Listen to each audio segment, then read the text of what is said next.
These two are our chickens. The rest of them don't belong to us. The rest of them belong to either them or belongs to the person opposite the road. Yeah, so if we put food scrap, like as in fish carcass, inside the chicken coop, the cats and the dogs will come and eat it straight away. So we've got to feed them like outside the cage. So if we put things like, you know, meat inside the cage gets destroyed because the dogs will get straight into it. But yeah, this is there's actually more chickens than this. Sometimes we have up to 20 chickens here, especially when they've got like you know, like hens with chicks. You can probably hear them now. They're over there now. Here comes some hens with chicks, and some of these chicks are like 5 chicks and 10 chicks, so it's quite a lot.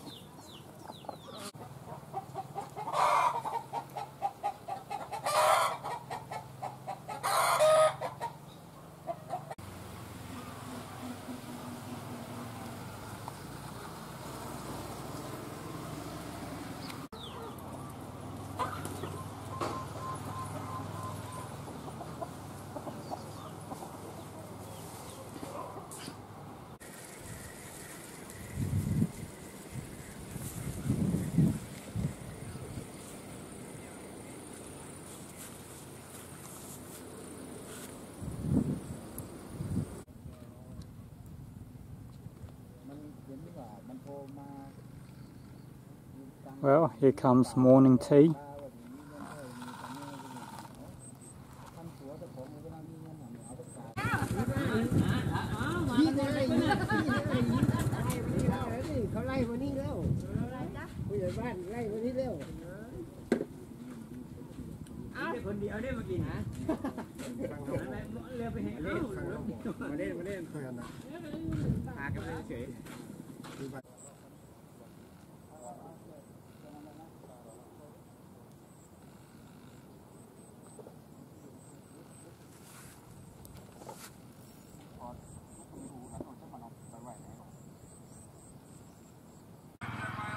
I've got the UFC on the phone, watching it live.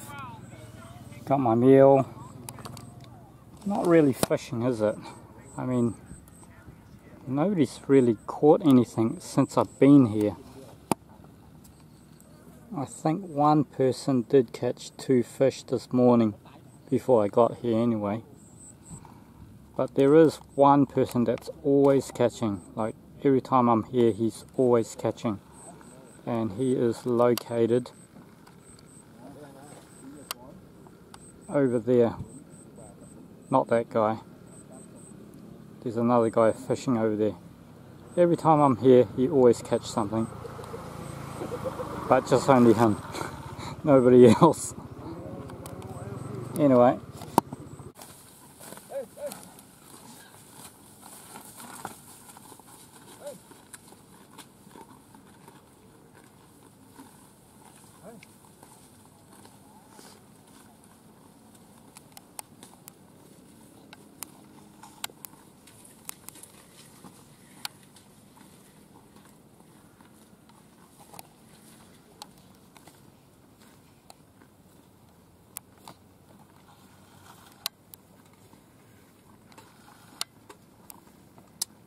Well, it's been about 2 hours now. I think I'm going to call it a day. I'm just mowing the lawn and doing a little pool maintenance. So I'm just going to get rid of one of these fish. We just managed to net it out. And we'll have it for lunch. Put it on the charcoal barbecue. Get some tapia salad. Yeah, because I've got 2 koi carps now. And I just don't want it to be too much fish in there. I just came back from the market and I brought 2 koi.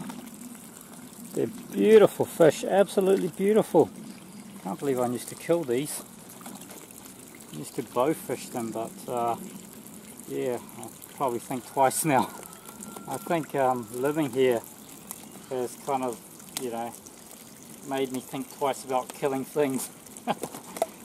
Anyway, so I've got all the guppies, and all the other smaller goldfish all separated. I don't want to buy too much of these because they do, you know, cause a bit of destruction if you have too much, because I want to still keep it as a water garden. But these will dig into the water garden and things like that. Yeah. Anyway, we'll release them. These two cost me 100 baht, so $5 really.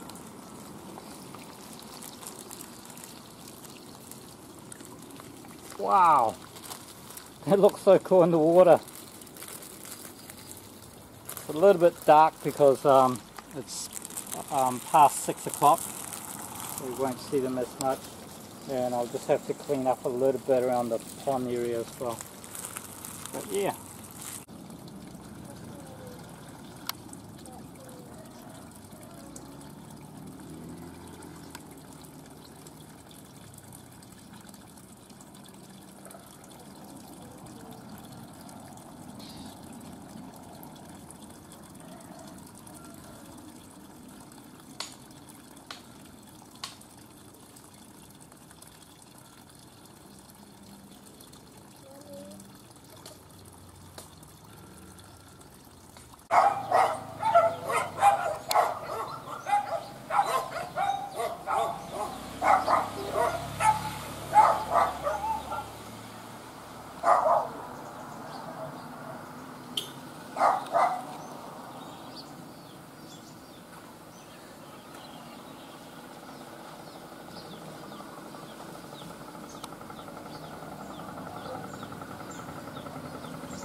We've got a dog problem, and we've also got a chicken problem.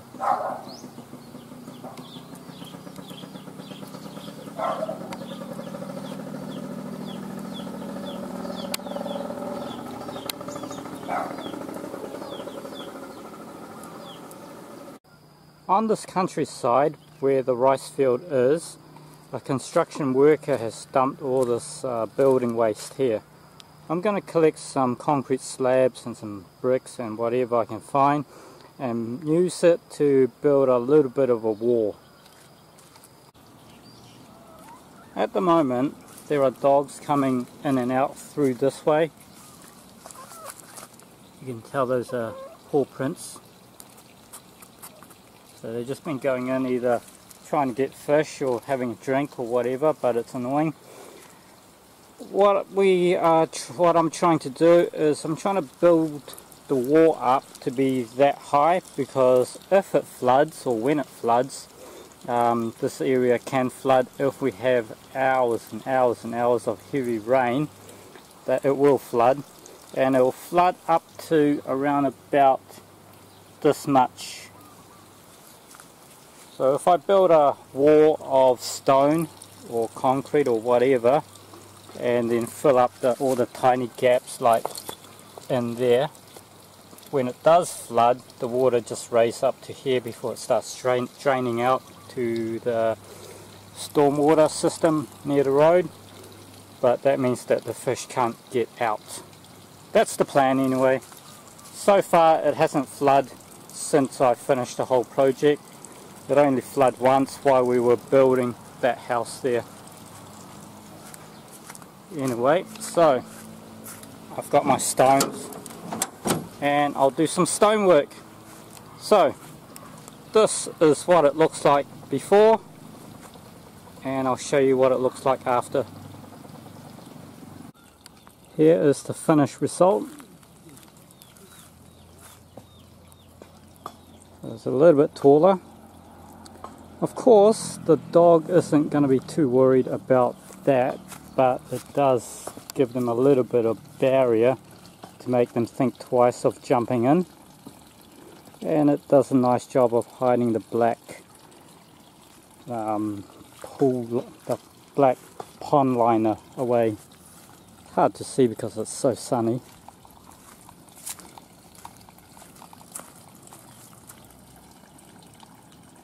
Yeah, it looks better too. It just looks a whole lot better.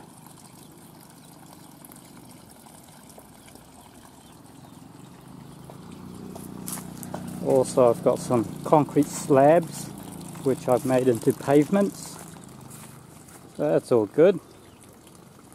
Something for free. Everything's free. Backyard looking a little bit messy because we're just getting our fencing done just in the back section here. Something that we're planning to do, and I guess right now is the right time to do it. The back fence is all done, only took 2.5 days. Didn't cost that much. This should stop the dogs from coming through this way. So it helps.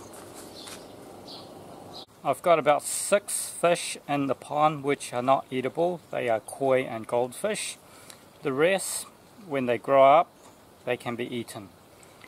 I've got blanin and different species of blanin, and when they grow up and they are big enough, it'll take up too much space in the pond, and I've got to figure out a way to get them out of the pond the easiest way. What I've found out is that when you try netting it, it does become a bit of a mission. So I figured out the best way to do it is just to shoot it with a spear gun. The problem with doing that is that my pond is lined with plastic, so if I put a dart down there, it makes a hole and it'll start leaking. So what I've done is I have put an area where it's just rocks. So that area which is a rock, once I see a fish past that, that's my shooting zone. I have managed to shoot one of them, and it was a headshot, so I didn't really film that part. Otherwise YouTube would just take my video down. But yeah, I probably won't even bother having these type of fish because I do, you know, grew to like them, be attached to them. So shooting them, I felt a little bit guilty. So yeah, maybe I'll just get koi and goldfish in the pond from now on.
That one's a new one. That one and that one. I've got two new kois, and those are the 2 new kois. Those fish are starting to get big, and that's the old one right over there.